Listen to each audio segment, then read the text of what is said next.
Hello everyone. Today my teammates and me gonna talk about CHIME, the Canadian Hydrogen Intensity Mapping Experiment.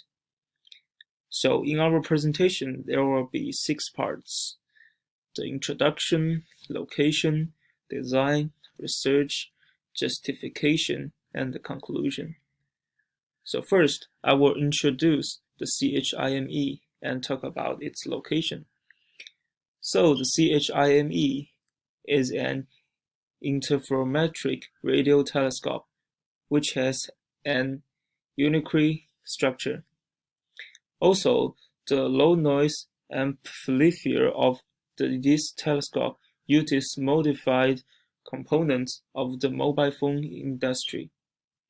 So from this graph you can see that the CHIME is located in Canada, and it's close to the border between Canada and the United States. So the CHIME is located at the DRAO. So DRAO is Dominion Radio Astrophysical Observatory, the astronomical facilities in Canada. So why the CHIME is located in this place?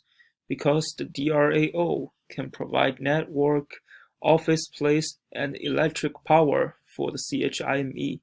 Also, the DRAO is protected by the local government.